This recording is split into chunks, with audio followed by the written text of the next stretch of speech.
What's up, guys? This is Jared, Triple D Maple today. So, I know, right? Have not posted very many videos at all since maple season started. It's actually, in fact, over. Today is April 3rd, Friday, Good Friday, April 3rd, 2026. So I'm at the sugar house.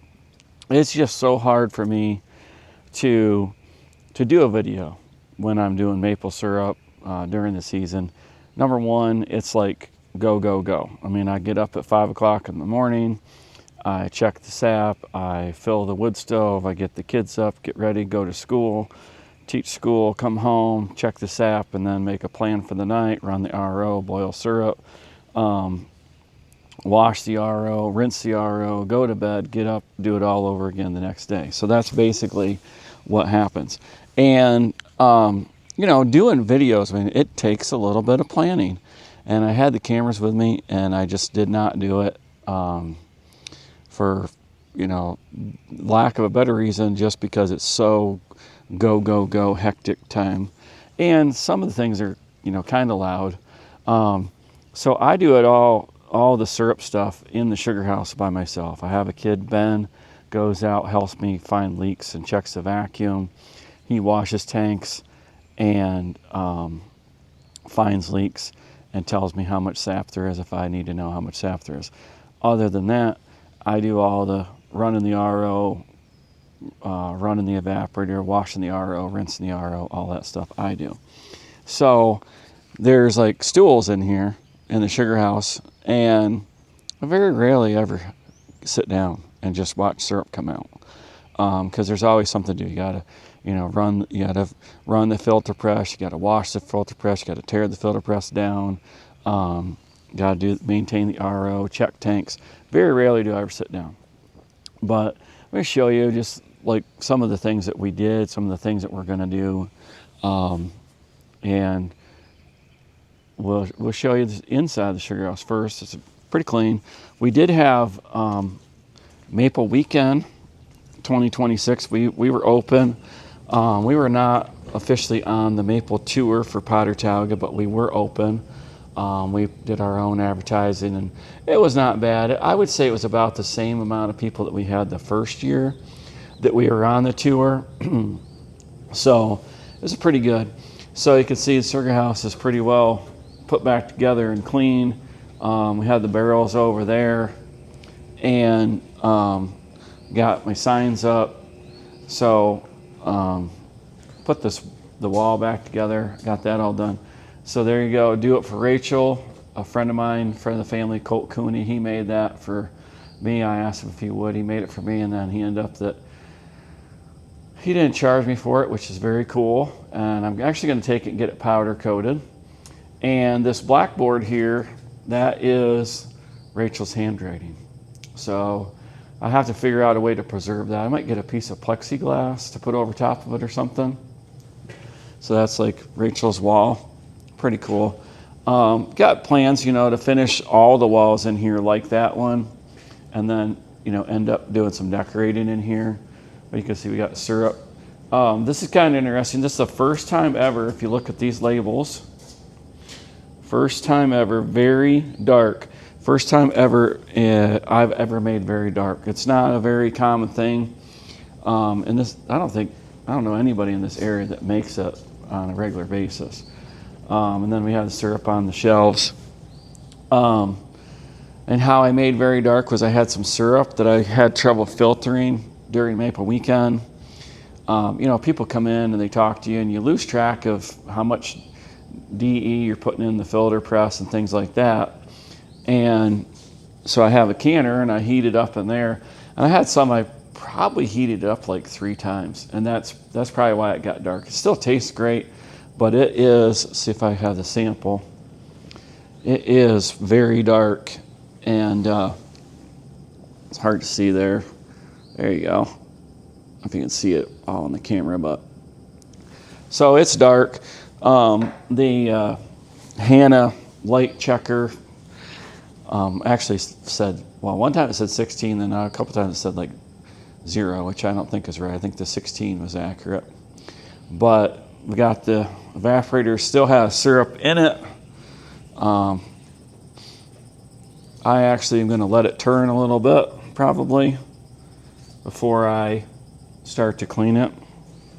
I don't have any raw sap. One year I filled the whole thing full of raw sap, but some people in New England do that. It actually worked good. It turns to like this gunky, slimy stuff, and then it changes into like basically a vinegar, and then you can, and then it actually does a real good job cleaning. But I got my wall over here put back together, and I have to take it back apart. But this is the first time. It's kind of sad because it actually has sat in here for so long. But that's the first time that the electrical panel door has been on. And it's kind of sad because it's sat in the corner over here and it's actually got rusted. But that's the first time that either one of those electrical panels are on. The small one there on the right is a sub panel, and that sub panel actually runs the evaporator, and then it runs that outlet right up there that the compressor's plugged into, and then it runs the shed across the pipeline. When first had the sugar house, we had trouble with the evaporator and the reverse osmosis being on the same circuit. So I have them separated. The evaporator only takes 20 amp 220 pole breaker. And then the compressor, kicks on and off, and it kind of bothers the RO a little bit, or I should say the RO bothers it a little bit. But we just have a 200 amp service run down here, and actually their pole is way up there. It's like 450 feet that I bought wire last year and ran the wire down here. I bought aluminum wire, I think it's one gauge. And the copper was like, what was the copper? Like $400 or $500 more, but transferring it that far, it only would have gained like just a couple, I don't even think it was even 10 amps. So you're gonna lose power when you run that far, but it works for us. The only thing that we have is when we went to the 4 membranes on the RO, which I'll show you that. When we went to the 4 membranes on the RO, I think it jumps up to 100 and got some filters in here to pick up. But so here's the RO, and we have 4 membranes. This is a Lapierre New Generation 2000 RO. The base is exactly how I bought it. It has two high pressure pumps, a feed pump. Everything's exactly the same as the way that I bought it, except for I had to change to a higher flow for my permeate. I had to change to a higher flow gauge for my permeate. But I run 4 posts, and so each post has a motor down underneath, and I forget what the draw is for each one, but then it has 2 motors on the bottom, 2 high pressure pumps. I think those are each 5 horsepower, and I think these are each 1 horsepower. So when the whole thing's running, I think it's 110 amps or something like that, 110 or 120 amps required just to start it. Just to start everything at this. Start everything at the same time, but to start up. So you start your feed pump, and then these are your 2 pressure pumps. So that's run in, and then I actually have it on this. I actually bought a kick out and everything, lockout, whatever we call it, and then we have it on a 125 amp breaker. I actually bought this wire right here, was very expensive, but so why is it that way? Because it's so expensive. The wire I got from a company online, I think it was made in Korea. The spool is actually out here holding up the pump line. Got 500 feet of wire for $1,500. It came in 3 days. It was dropped off 3 days later by a truck with the, the lift. And then they just dropped it off, and then I actually ran it and hooked it up myself. But we'll show you outside. So outside, we did all the parking lot work here, and then we had a huge amount of thaw. And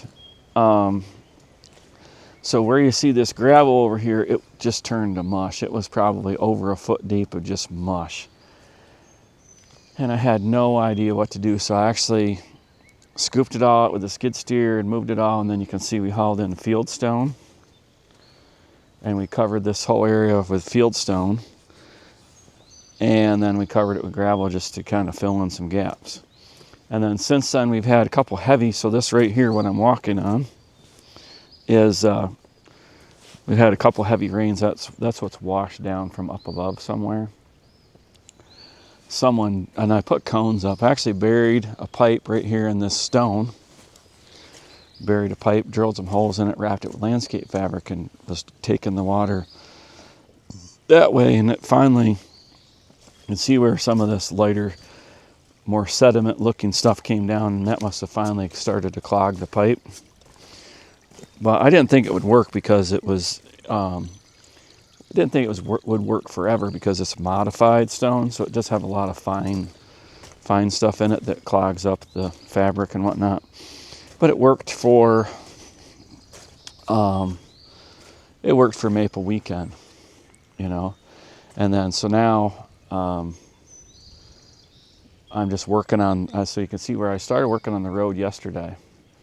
So basically, I'm digging out on, so looking up the hill, digging out on the right, we're going to make a ditch on the right that's going to go down up here, and it's actually going to come down, and the water's going to go down behind, which it already does. The water already goes all the way behind the shed and everything that way. Then on the left side, we're going to make it so the water drops off to the left. Try to get, eventually the goal is to get a little bit of a crown in the road, so water goes both ways. And then it will come down here. We're going to dig this bank out more. But this worked really well. I mean, it's quite a bit of area. And then what I found out, like, you know, hindsight is 20/20, right? So this side over here where I'm at right now, it doesn't get any sun. I mean, there was up there by the shed, there was, I don't know, an ice patch up there, probably 6 or 8 inches thick, maybe thicker, for almost, it didn't melt till just 2 weeks ago. And we had days it was 70. It didn't, and you know, it took forever to melt. So this side was always had snow and ice. And then out here was dry. This was out here, would melt, the snow would melt out here and it was dry. And then on the other side of the sugar house around the corner, same thing, it was all melted and dry. So just kind of like, okay, it's like, boy, hindsight is 20/20. If I'd have turned the sugar house, 30 degrees to the south, I might not have had to worry about the ice all the time. And then the worst spot where the ice is right here in front of the doors. This is where I get the ice at worst, right here. So I'm going to dig this all out, and I'm going to pour pads for the doorways. And so then that's going to be where the skid steer is. From the skid steer, where the skid steer is, back to about that, not quite back to that cone back there, is going to be the low spot in the whole thing. And that way the water will just keep right on going, right on by. But there's a drain, the RO drains, and right underneath, right here behind not too far away from the sugar house, there's two 12-inch culverts under there for the RO. Actually, I kind of made like a makeshift saddle. The RO pipe comes out of the floor and goes into that. And then underneath the stairs, I built the stairs. I've wanted to build stairs for 12 years. I finally built those. Underneath the stairs, you see where there's a bigger stone? That's all stone, bigger stone. And if you dump a bucket of water right there by the stairs, it'll just go right down through. So that's one other reason to have the stairs, because I don't want to mess up that drain. You can see some bigger stones there. So we're going to take this all out, probably leave a curb right here so that any water comes down there just goes right down by. And the goal is to get the water to go, that way, and then down that way also. So, this is another. This was one thing that took me couple days. So I worked on this up here, oh geez, days after school for, you know, back then, before the season started, it was getting dark at 5 o'clock, you know. So I got this all done for this season. I hauled in all the gravel, got the tanks level. I still have a little bit of tweaking to do with the tanks, but they're pretty good. I'm not sure how much we can do, but I had to do all this plumbing. So I went to all brand new 2-inch PVC. All of them have stainless steel quick attach, quick cam locks, I guess you call them. Quick attach is skid steers, but cam locks so you can move the tanks. And then they all have the 2-inch gate valves or guillotine valves, whatever you call it. And then each raw tank, 2 raw tanks, exactly the same size, 3,859 gallon tanks. They feed in separately into the RO, and that means that they can drain separately. And it actually worked out pretty good that I have this 1.5-inch pipe, and they drain. And the one I buried one there, a 3-inch piece of conduit that I had, and it goes down there. But I didn't think about it when I did it, that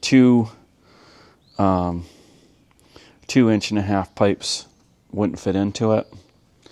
So I have one separate. So I probably just scratched that and bury another piece of PVC pipe beside it, and then eventually we'll get that all filled in underneath the head tank. The next thing to do is build steps for the head tank. I'm going to do that. I don't know. I might start it today if it keeps raining. And then this line here, this PVC pipe, that is an overflow for the permeate tank. So I just have one permeate tank this year. The other one actually has a little hole in it that I have to fix, hopefully.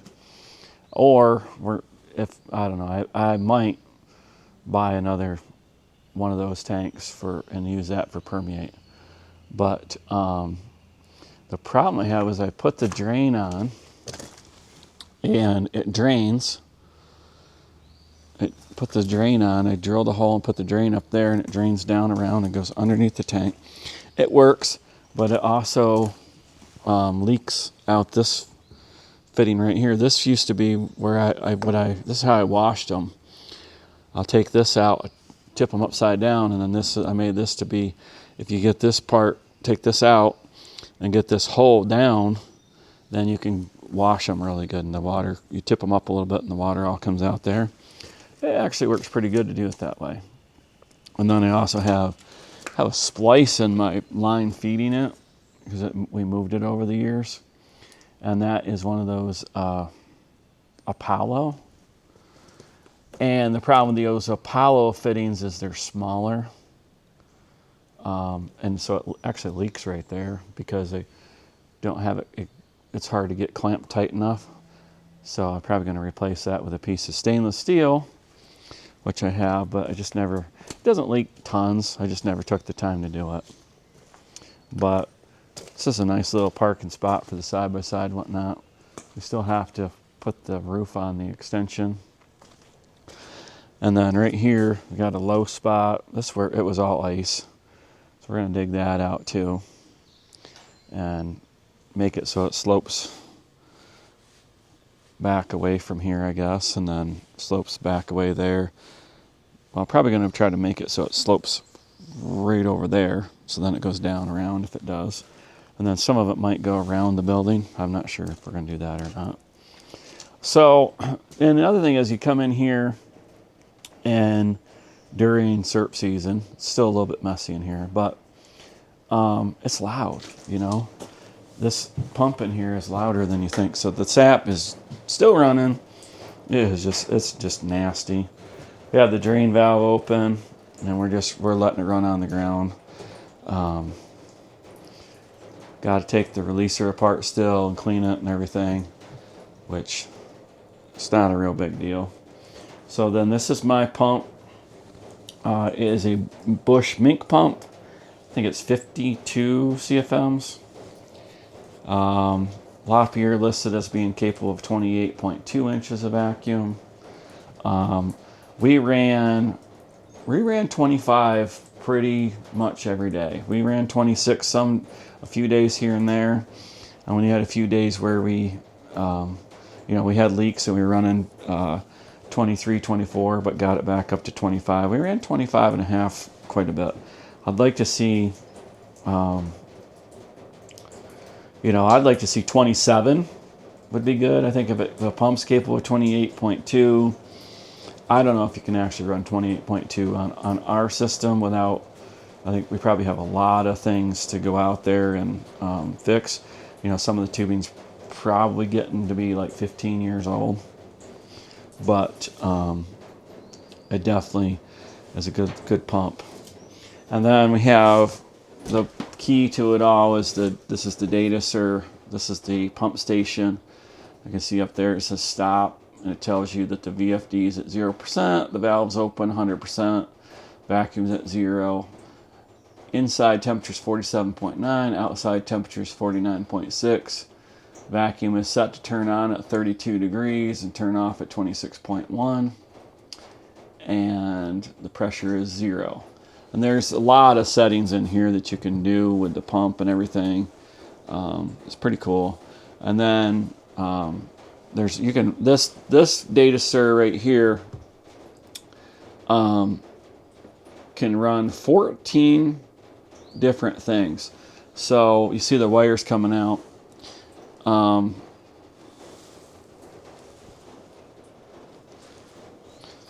So this one is going to the moisture trap, I think, right? That's going to this goes to the valve.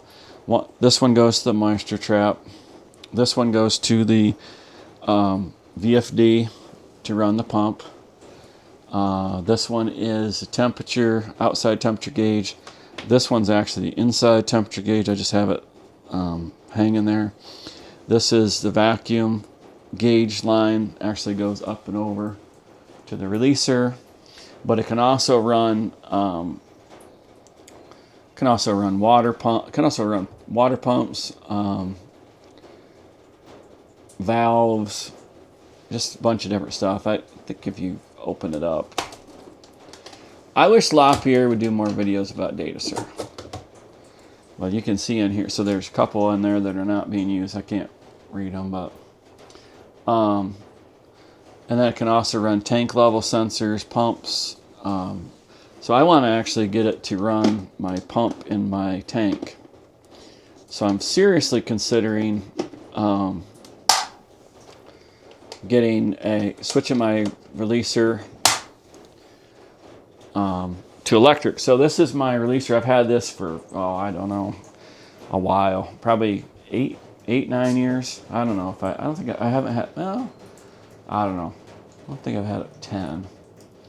I want to say like 2018 maybe, something like that.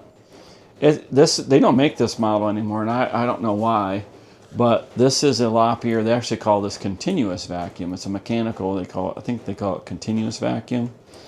So it's just a one big, two chambers. I think it's 24 by 20. So it fills up here, and when it dumps, it locks the sap up in the top part. And then once this is done, the piston slides back and forth, and it lets sap down in the bottom. So they call it a mechanical releaser, but it's continuous vacuum. So it's like one step above, or one step better than a mechanical, right? But it's not as good as electric as far as losing vacuum and things like that. And I actually have a problem with it, which I'm not sure, but I did notice that it was once in a while, anyway, it was really slamming, and you could really hear it like bang. It was making a lot of noise when the piston was sliding. You can see this this piece right here.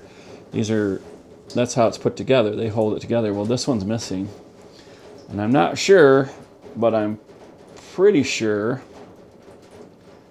that there's an O-ring in here that is damaged, either damaged or missing, and it was like that and I think that's what the noise is. And this is a little crooked for some reason, But I think that's what the noise. I mean, you'd hear it go. It was a loud, like almost like a door slamming.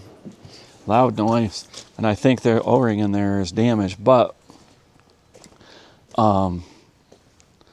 we had so many days where the sap was just pouring in that I didn't. Number one, I don't think I have an O-ring, and number two, I just didn't want to take the time to take it apart as long as we were running 25, 26 inches of vacuum. I'm like, yeah. And I kept spraying silicone spray in there, and it seemed to be working. Just once, it wasn't every time, but I would say maybe one every 10 times or so, you'd hear it make a loud noise, and you could hear the pump kind of work a little harder to recover the vacuum. But it worked, so I'm not going to worry about it. The only reason there's a quote, switching to electric is, I don't know, why haven't I done, I guess there's one question is, why haven't I done it? Well, I don't know. I don't know if I trust it 100% like everybody does, and they're expensive. That would be another reason. I would not get one with just one pump. No way, no how. And if I did it, so I have a couple options. You can actually take that one up there, back to Lapierre. They'll change everything over. They have pieces that they add onto it. And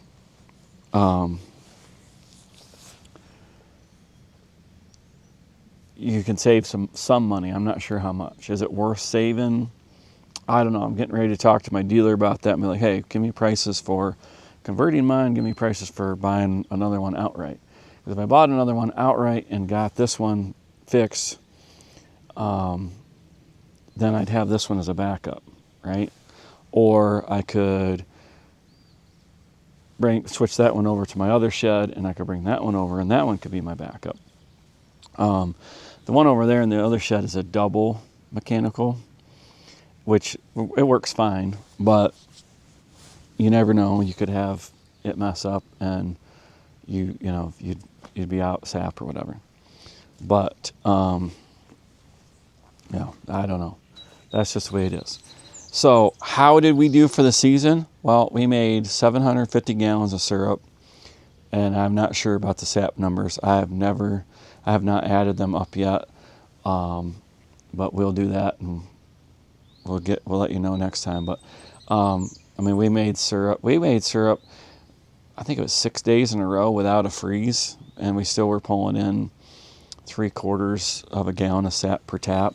And we had quite a few days where we pulled in about a gallon of sap per tap, and I'd measure that in 24 hours.